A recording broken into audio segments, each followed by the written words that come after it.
മലയാള സർവകലാശാലയ്ക്ക് മുന്നിലെ ദളിത് വിദ്യാർത്ഥിയുടെ സമരം മൂന്നാം ദിവസവും തുടരുകയാണ്. ഗവേഷക വിദ്യാർത്ഥിനി അനഘയെ ജാതീയമായി അധിക്ഷേപിച്ചെന്നും ഗവേഷണത്തിനാവശ്യമായ അക്കാഡമിക് പിന്തുണ നിഷേധിച്ചെന്നുമാണ് പരാതിയിൽ പറയുന്നത്. SFI നേതാവിന്റെ റാഗിങ്ങിന് ഇരയായതായി വിദ്യാർത്ഥി പറയുന്നുണ്ട്. ഇന്നലെ VCയും രജിസ്ട്രാറുമായും Tirur MLA Kurukkoli Moideen, Tanur MLA PK Nawaz എന്നിവർ ചർച്ച നടത്തി. ഉന്നത വിദ്യാഭ്യാസ വകുപ്പിന്റെ കീഴിൽ പ്രത്യേക സംഘം വിഷയം അന്വേഷിക്കും. വിഷയം മന്ത്രിയെ അറിയിച്ചിട്ടുണ്ടെന്നും MLAമാർ പറഞ്ഞു.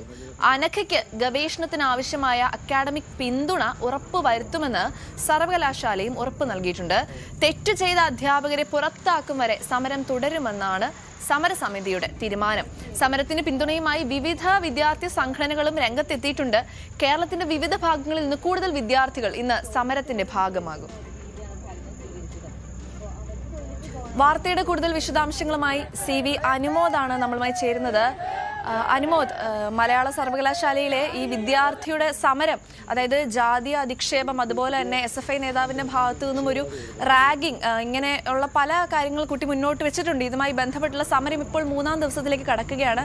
വിദ്യാർത്ഥി സംഘടനകളാവട്ടെ, സമരസമിതി ആവട്ടെ ഇതിന്റെ ഭാഗമാവുന്നു. പല ഭാഗത്തു നിന്നുള്ള വിദ്യാർത്ഥികൾ ഇപ്പോൾ ഈ പ്രതിഷേധത്തിന്റെ ഭാഗമാകുമെന്ന് നമുക്ക് മനസ്സിലാക്കാൻ സാധിക്കുന്നു. എന്തൊക്കെയാണ് അനുമോദ് വാർത്തയുമായി ബന്ധപ്പെട്ട് നമുക്ക് ലഭിക്കുന്ന ഇപ്പോഴുള്ള വിവരങ്ങൾ? ഏറ്റവും പ്രധാനപ്പെട്ട ഒരു കാര്യം, ഇക്കാര്യത്തിൽ MSF നേരത്തെ പ്രഖ്യാപിച്ച സർവകലാശാലയിലേക്കുള്ള മാർച്ച് അത് മാറ്റിവെച്ചു എന്നുള്ളതാണ്. ഇന്നലെ ഇതുമായി ബന്ധപ്പെട്ട ചർച്ചകൾ നടത്തിയിരുന്നു. ഉന്നത വിദ്യാഭ്യാസ വകുപ്പിന്റെ കീഴിൽ പ്രത്യേക അന്വേഷണ സംഘത്തെ ഇതിനുവേണ്ടി നിയോഗിക്കാൻ നിർദ്ദേശിക്കും. ഇക്കാര്യം മന്ത്രിയെ അറിയിക്കും. അതുപോലെ തന്നെ അനഘയുടെ ഗവേഷണ പ്രതിസന്ധി പരിഹരിക്കാൻ സംവിധാനം ഒരുക്കുന്നു സർവകലാശാല ഉറപ്പു നൽകിയെന്നുള്ളതാണ്. ഇന്നലെ MLA PK നവാസും Tirur MLA Kurukkoli മൊയ്തീനും മന്ത്രിയുമായി നടത്തിയ ചർച്ചയിൽ തീരുമാനമായത്. അതിന്റെ അടിസ്ഥാനത്തിലാണ് MSFന്റെ മാർച്ച് അവർ പിൻവലിച്ചിരിക്കുന്നത്. പക്ഷേ ഈ സമരം തുടരുമെന്നാണ് അനഘ പറയുന്നത്.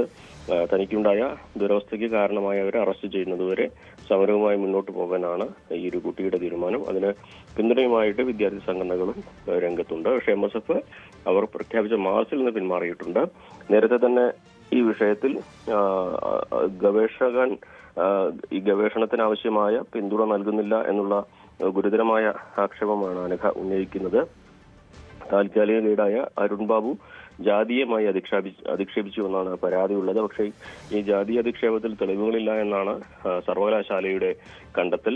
അതുകൊണ്ട് തന്നെ ഇതിനെതിരെ കൂടിയാണ് ഈ അനഘയുടെ സമരം ഇപ്പോൾ പുരോഗമിക്കുന്നത്. അതോടൊപ്പം തന്നെ SFI നേതാവ് റാഗിംഗ് നടത്തിയെന്നും വലിയൊരു ആരോപണവും കടുത്ത മാനസിക സമ്മർദ്ദത്തിലായ വിദ്യാർത്ഥിനി ആരോപണവും ഉന്നയിക്കുന്നുണ്ട്. അങ്ങനെ ഈ രണ്ട് കാര്യങ്ങളിൽ ഒരു തീരുമാനമാകുന്നവരെ സമരം തുടരാൻ തന്നെയാണ് അനഘയുടെ തീരുമാനം.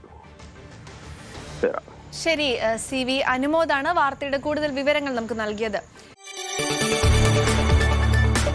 കൂടുതൽ വാർത്തകൾക്ക് News 18 Keralam YouTube channel subscribe ചെയ്യുക.